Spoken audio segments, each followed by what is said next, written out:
Praise the lord. హల్లెలూయా. దేవుని స్తోత్రం కలుగును గాక. ప్రియులారా, మరొకసారి దేవుని వాక్యాన్ని మనం ధ్యానం చేసుకుని కొన్ని నిమిషాలు యోహాను రాసిన సువార్త 15:16 అంటే ఈ మాట ద్వారా మీకు ఏం జ్ఞాపకం చేయాలనుకోండి, మనము అనగా దేవుని బిడ్డలు కనపడి మనము ఫలించాలి అనే మాట వచ్చి జస్ట్ కొన్ని నిమిషాలు మీతో పంచుకొని ఆశపడుతున్నాను. యోహాను సువార్త 15:16 చదువుతాను. మీరు నన్ను ఏర్పరచుకొనలేరు, మీరు నా పేరట తండ్రిని ఏమి అడుగుదురో అది ఆయన మీకు అనుగ్రహించినట్లు మీరు వెళ్ళి ఫలించుటకును మీ ఫలము నిలిచి ఉండుటకును నేను మిమ్మును ఏర్పరచుకొని నియమించి తిని. దేవుడు తన వాక్కును మన వెనుకల్లో దీవించునుగాక. ఆమె ఈ సమయంలో మరి ప్రభువునటువంటి యేసుక్రీస్తు వారి యోహాను సువార్త 15 ద్రాక్షవల్లిని గురించి మాట్లాడారు. నా తండ్రి వ్యవసాయకుడు, నేను నిజమైన ద్రాక్షవల్లిని, మీరు తీగలు అని తండ్రి ఏమై ఉన్నారో, కుమారుడి క్రీస్తు ఏమై ఉన్నారో, అలాగే సంఘముగా మనం ఏమై ఉన్నామో అన్న విషయాలు యోహాను సువార్త 15వ అధ్యాయం ముఖ్యమైన ఉద్దేశం. ప్రియులారా, అంచేత మనము తీగలమైనటువంటి మనం తీగ తప్పకుండా ఫలించాలి. ద్రాక్షవల్లి అనగానే తీగలు ఉంటాయి. తీగలు లేకపోతే ద్రాక్షవల్లి కాదు. ఒకటిగా ఆ ద్రాక్షవల్లిలో ఉన్నటువంటి తీగలు ఫలించుట అనేది చాలా ప్రాముఖ్యమైనటువంటిది. హల్లెలూయా. నేను తీగను కదా అని నాకు ఎటుబడితే అటు ప్రాక్కుంటూ వెళ్ళిపోతాను, ఎటుబడితే అటు వాలిపోతాను, నా ఇష్టం అంటానికి కుదరదు. ఆ ద్రాక్షవల్లిలో ఉన్న తీగ ఆ యజమాని కొరకు తప్పనిసరిగా ఫలించవలసినటువంటి అవసరత ఉన్నది. చాలా విషయాలు యేసుప్రభువు తెలియజేసుకుంటూ వచ్చాను. అయితే తీగ ఎప్పుడు ఫలిస్తుందంటే ఎప్పుడైతే ఆ ద్రాక్షవల్లితో ఆ యొక్క తీగ అంటు కట్టబడి ఉంటుందో అప్పుడైతే ఫలించగలుగుతారు. అంటే ద్రాక్షవల్లికి వేరుగా ఉండే ఏ తీగ కూడా ఫలించే అవకాశము లేదు. ఆమేన్, హల్లెలూయా. ద్రాక్షవల్లితో అంటు కట్టబడిన జీవితం, ఆ ద్రాక్షవల్లిలో ఎప్పుడైతే నేను ఒక తీగగా ఉండటానికి ఉండగలుగుతామో ఆ తీగ బహుగా ఫలిస్తాను. యజమానికి సంతోషాన్ని, ఆనందాన్ని ఇవ్వగలిగేంతగా, యజమాని కోరుకునేంతగా, యజమాని ఆశించినంతగా ఆ తీగ మంచి ఫలితాన్ని ఇస్తారు. అయితే ఆ తీగలో మరొక విషయం ఏంటంటే, ఆ తీగ ఫలిస్తున్నప్పుడు, ఆ ఫలించే తీగలు ఉంటున్నప్పుడు అందులో కొన్ని పనికిరాని తీగలు కూడా ఉంటాయి. ఏ చెట్టు అయినా ఏ మొలకైనా కొన్నిసార్లు అన్నీ ఫలించం. కొన్ని ఫలిస్తాయి, కొన్ని మధ్యలో రాలిపోతాయి, కొన్ని ఫలించం. అయితే అదే సమయంలో పనికిరాని తీగలు కూడా కొన్ని ఉంటాయి. ఈ పనికిరాని తీగలన్నింటినీ కూడా యజమానుడు దాన్ని కత్తిరిస్తాడు, దాన్ని కట్ చేస్తాడు. ఇది పనికిరాదు కదా, ఈ పనికిరాని తీగ వల్ల నాకు ప్రయోజనం లేదు కనుక ఈ పనికొచ్చే తీగ, ఫలించేటువంటి తీగకు ఈ పనికిరాని తీగ అడ్డుగా ఉంది. ఈ ఫలించే తీగకు కావలసిన చెందవలసిన బలాన్ని, అది తీసుకొస్తున్న బలాన్ని ఇది పనికిరాని తీగ కూడా తీసేసుకుంటుంది. ఇక ఫలించదు కానీ ఆ ద్రాక్షవల్లిలో ఉన్న సారం అంతా తీసుకుంటూ ఉంటారు. మంచిగా ఈ సారాన్ని తీసుకుని ఫలించకుండా ఉన్నటువంటి పనికిరాని తీగలన్నీ కూడా కత్తిరివేస్తాడు. ఆ తర్వాత ఇప్పుడు ఫలించే తీగల కోసం ఎదురు చూస్తాడు. ఆ ఫలిస్తున్న తీగలను చూస్తాడు యజమానుడు. ఈ ఫలిస్తున్న తీగలను చూసినప్పుడు ఆయన ఇంకా ఏం చూస్తాడంటే, ఆ ఫలించేటువంటి తీగల్లో కూడా కొన్ని పనికిరానివి ఉంటాయి. ఫలిస్తుంది తీగ, కానీ ఫలించే తీగలు కూడా కొన్ని పనికిరాని తీగలు ఉంటాయి. ఆ తీగలను మళ్ళా కత్తిరివేస్తాను. ఎందుకు తెలిసిన, ఇది బహుగా ఫలించాలని. దేవుని స్తోత్రం కలుగును గాక. యజమాని యొక్క మనస్సులో ఉంటుంది, ఇది నా ద్రాక్షవల్లి, నేను నాటుకున్నాను, నేను సాగు చేస్తున్నాను, నేను కావాల్సిన సదుపాయం అంతా చేస్తున్నాను, కాబట్టి ఈ తీగ, ఈ ద్రాక్షవల్లి నాకు అనుకూలంగా ఫలించాలి, నాకు ఇష్టమైన ఫలములు ఇవ్వాలి, నేను అనుకున్నంత ఆ ఫలాలు నేను పొందుకోవాలి అనేటువంటి ఆశ ప్రతి యజమానికి ఉంటారు. ఆమేన్, హల్లెలూయా. అంచేత ఈ యజమానుడు కూడా అదే రీతిగా ఆశపడి అదే రీతిగా ఎదురు చూస్తున్నాడు కనుక దానిలో ఫలించేటువంటి తీగలు ఇంకా పనికిరానివి ఏమైతే ఉన్నాయో, ఫలించేటువంటి తీగలు అంటే పనికిరాని తీగలనేగా తీసి పారవేస్తారు ఆయన. అయితే ఫలించే తీగలు కూడా ఇంకా కొన్ని పనికిరానివి ఉంటాయి. ఆ పనికిరానివన్నీ కూడా ఆయన కట్ చేస్తారు. అప్పుడు ఏమవుతుందంటే ఆ ఫలించేటువంటి తీగలు పనికిరాని ఏదైతే ఉందో దాన్ని కత్తిరించడం ద్వారా, దాన్ని కట్ చేయటం ద్వారా, ఆ తీగల నుంచి తీసి వేయటం ద్వారా ఈ తీగ ఇంకా బహుగా ఫలిస్తుంది.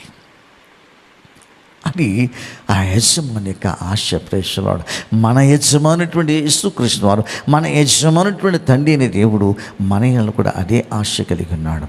అందుకని ఏమంటున్నాడంటే, ఈ వచనాన్ని మనం చూసినప్పుడు ప్రియులారా గమనించినట్టుగా 16వ వచనం, మీరు నన్ను ఏర్పరచుకునలేరు, మీరు నన్ను ఏర్పరచుకునలేరు, మీరు నా పేరిట తండ్రిని ఏమి అడుగుదురో. ప్రైజులో తండ్రిని ఏమి అడుగుదరో అది ఆయన మీకు అనుగ్రహించినట్లు మీరు వెళ్ళి ఫలించుటకును అనే మాట రాయబడింది. మీరు నా తండ్రిని ఏమి అడుగుతారు? ప్రైజ్ ది లార్డ్, హల్లెలూయా. మళ్ళొకసారి మాట చదువుతాను. మీరు నన్ను ఏర్పరచుకోలేరు అంటే మనము దేవుణ్ణి ఏర్పాటు చేసుకోలేదు, దేవుడే మనల్ని ఏర్పాటు చేసుకున్నాడు. అది మొదటిగా మనం గ్రహించాలి. రెండవది, మీరు నా పేరిట తండ్రిని ఏమి అడుగుతారో అది ఆయన మీకు అనుగ్రహించినట్లు మీరు వెళ్ళిరి. తండ్రిని మీరు ఏంటి అడుగుతారు? నా పేరట అనగా ప్రభువునకు యేసుక్రీస్తు పేరట తండ్రిని దేవుని మనం ఏదైతే అడుగుతామో అది పొందుకునేటట్టుగా, అది ఫలించేటట్టుగా మనము వెళ్ళాలి. ప్రైజ్ ది లార్డ్, హల్లెలూయా, హల్లెలూయా. దేవుని స్తోత్రం కలుగును గాక. మీరు నా పేరట తండ్రిని ఏమి అడుగుదురో అది ఆయన మీకు అనుగ్రహించినట్లు అన్నాను. అనుగ్రహిస్తానని చెప్పాను, అనుగ్రహించినట్లు. మీరు ఏమి అడుగుతారో అది తండ్రి మీకు అనుగ్రహించాలి అనుకున్నట్టుకైతే ఆయన మీకు అనుగ్రహించినట్లుగా మీరు వెళ్ళి ఫలించుటకును. ఆయన అనుగ్రహించేటట్టుగా మనం వెళ్ళి ఫలించాలి. దేవుని స్తోత్రం కలుగును గాక. హల్లెలూయా. అంతేకాదు, మీరు ఫలించుటకును మీ ఫలములు నిలిచి ఉండుటకును. ప్రైజ్ ది లార్డ్, హల్లెలూయా. మీ ఫలములు నిలిచిటకును నేను మిమ్మను ఏర్పరచుకొని నియమించి ఉన్నాను. దేవుని స్తోత్రం కలుగును గాక. మనం దేవుడు ఏర్పాటు ఎందుకు ఏర్పాటు చేసుకున్నాడంటే మనము వెళ్ళాలి, మనం ఫలించాలి. దేవుని స్తోత్రం కలుగును గాక. హల్లెలూయా. ప్రైజ్ ది లార్డ్, హల్లెలూయా.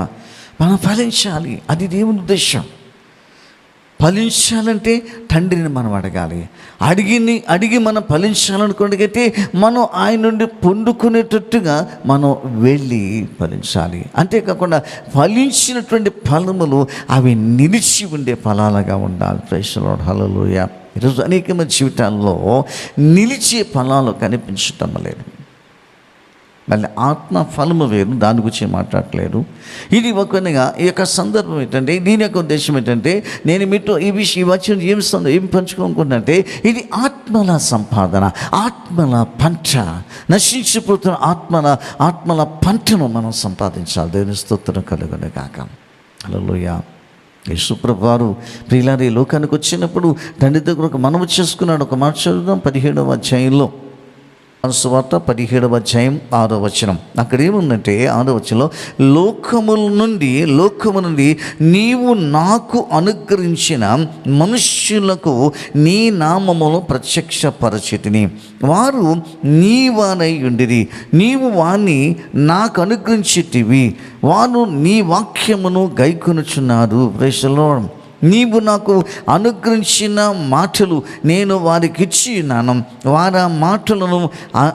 వారి మాటలను అంగీకరించి నేను నీ యొద్ద నుండి బయలుదేరి వచ్చి తిని నిశ్చయముగా ఎరిగి నీవు నన్ను పంపిటమని నమ్మిరి గనుక నీవు నాకు అనుగ్రహించినవన్నీ నీవననే కలిగినవని వారిప్పుడు ఎరిగి ఉన్నారు. దేవుని స్తోత్రం కలుగును గాక. నీవు నాకు అనుగ్రహించావు అంటే ఎవరు నిలిచి ఉంటారు? నిజంగా ఒక దేవుని సేవకునిగా మన జీవితాల్లో మనం గ్రహించదండి, యేసుక్రీస్తు ద్వారా మనకు వారు అనుగ్రహించబడగలిగితే వారు నిలిచి ఉంటారు. దేవుని స్తోత్రం కలుగును గాక. మరి ఎవరెవరి ద్వారాగానో మనం పొందుకుంటే, ఎవరెవరి ద్వారాగానో మనం వారిని పొందుకుంటే ప్రియులారా వారు నిలుస్తారో లేదో మనకు తెలియదు. అది దేవుడు మనకు అనుగ్రహిస్తే, దేవుడు తన కుమారుని యేసుక్రీస్తు ద్వారా వారిని దేవుడు మనకు అనుగ్రహించినట్లయితే వారు తప్పకుండా నిలిచి ఉంటారు. ఆమేన్, హల్లెలూయా. ఏ కష్టం వచ్చినా, ఏ బాధ వచ్చినా, ఎలాంటి పరిస్థితులు వచ్చినా వారు నిలిచి ఉంటారు. ఆ నిలిచినటువంటి వారు ఎవరంటే దేవుని చేత ఆ యొక్క అనుగ్రహించబడిన వారు, దేవుని చేత అనుగ్రహించబడిన వారు. ఈ విషయంలో ఒక్కసారి విశ్వాసులుగా ప్రతి ఒక్కరూ గ్రహించవలసిన విషయం ఏంటంటే, నీవు దేవునిలో సంఘములో సంఘక్షేమము కొరకు నీవు నిలిచే వ్యక్తిగా ఉంటే నీవెవరో తెలిసిన దేవుని చేత నువ్వు ఏర్పరచబడిన వ్యక్తివి. హల్లెలూయా. దేవుని చేత అనుగ్రహించబడిన వ్యక్తివి నీవు. Praise the lord. హల్లెలూయా. నీవు దేవుని చేతే అనుగ్రహించబడిన వ్యక్తిగా ఉంటే నీవు ఎన్నడూ కూడా అటు ఇటు కదలేవు. విశ్వాసం నుంచి బయటలిగిపోలేవు, పరిశుద్ధత నుంచి బయటికి వెళ్ళిపోలేవు, ఆత్మీయతను కోల్పోలేవు. ఎందుకంటే దేవునికి అనుగుణంగా సంఘానికి క్షేమబుద్ధికరంగా నీవు జీవించగలుగుతావు. అది ఈ సత్యాన్ని గ్రహించాలి. హల్లెలూయా, హల్లెలూయా. కాబట్టి అవి నిలిచే ఆత్మలు, అవి ఫలించే ఆత్మలు, అవి నిలిచేటువంటి ఫలాలు దేవుని స్తోత్రం కలుగును గాక. హల్లెలూయా. అపోస్తలుడైన పౌలు గారు మరి తెస్సలోనికీయులకు రాసిన పత్రికలో ఒక మాట తెలియచేస్తాడు. ఒకసారి ఆ మాట చదివి వినిపించాలనుకుంటున్నా. తెస్సలోనికీయులకు రాసిన మొదటి పత్రిక 2వ అధ్యాయములో ప్రియులారా 19-20 వచనాల్లో వ్రాయబడిన మాట చదువుదాం. హల్లెలూయా. అపోస్తలుడైన పౌలు గారు చక్కటి మాట చెప్తున్నారు. అంటే విశ్వాసుల గురించి, ఆ యొక్క సంఘమును గురించి, లేక దేవుడు తనకు అనుగ్రహించినటువంటి సంఘములో ఉన్న విశ్వాసుల గురించి ఆయన ఎలాంటి విషయాన్ని తెలియజేస్తున్నాడు ఒకసారి చదివి వినిపించాలనుకుంటున్నాను. ఏనైనా మా నిరీక్షణను ఆనందమైనను అతిశయ కిరీటమైనను ఏది అని ఒక ప్రశ్న వేసుకుంటున్నాను. సంఘంతో మాట్లాడుతున్నాడు, విశ్వాసంతో మాట్లాడుతున్నాడు. ఏమని మాట్లాడుతున్నాడు? అసలు ఏలైనా మా నిరీక్షణను ఆనందమును అతిశయ కిరీటమైన మా నిరీక్షణ కానీ, మాకు ఏదైనా ఆనందం ఉందంటే ఆనందం కానీ, లేకపోతే మాకున్నట్టు అతిశయ కిరీటము కానీ ఏది అని చెప్పి ప్రశ్న వేస్తూ దానికి జవాబుగా ఆయన ఏం చెప్తున్నాడు తెలిసిన? హల్లెలూయా, ప్రైజ్ ది లార్డ్. ఏది అని అడుగుతూ, మన ప్రభు అయిన యేసు క్రీస్తు యొక్క రాకడ సమయమున ఆయన ఎదుట మీరే కదా, నిశ్చయముగా మీరే మా మహిమయు ఆనందమునైన సంఘము దైవజనునికి మహిమ ఆనందమై ఉండాలి.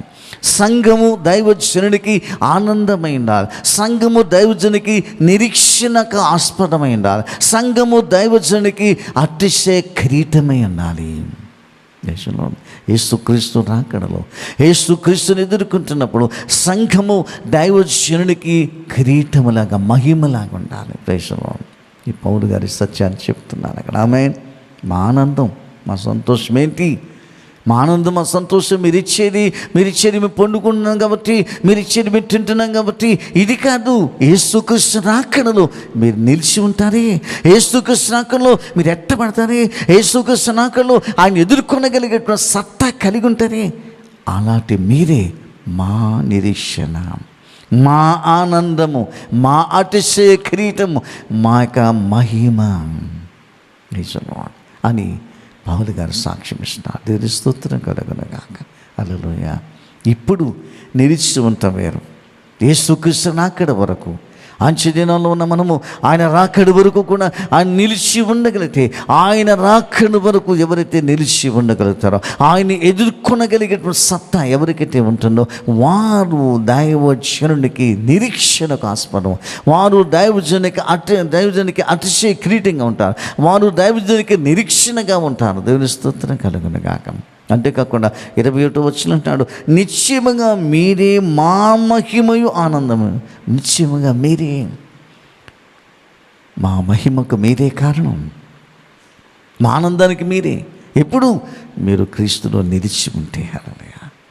అందుకన్నారు పౌలుగా, అందుకన్నారు యేసుప్రభువు వారు శిష్యులతో, మీరు వెళ్ళి ఫలించుటకును మీ ఫలములు నిలిచిండుటకును నేను మిమ్మల్ని ఏర్పరచుకుని నియమించాను. మీరు నన్ను ఏర్పరచుకోలేదు, నేనే మిమ్మల్ని ఏర్పరచేసుకున్నాను. నా తండ్రిని మీరు ఏమి అడుగుతారో అది ఆయన మీకు అనుగ్రహించినట్లుగా మీరు వెళ్ళి ఫలించుటకును ఆ ఫలములు నిలిచిండుటకును నేను మిమ్మల్ని ఏర్పరచుకుని నియమించి ఉన్నానని యోహాను సువార్త 15:16 వచనంలో తెలియజేస్తాను. ఆయన మనం నియమించుకుని ఏర్పాటు చేసుకున్నాడు. అంటే మన ఫలం నిలిచి ఉండాలి.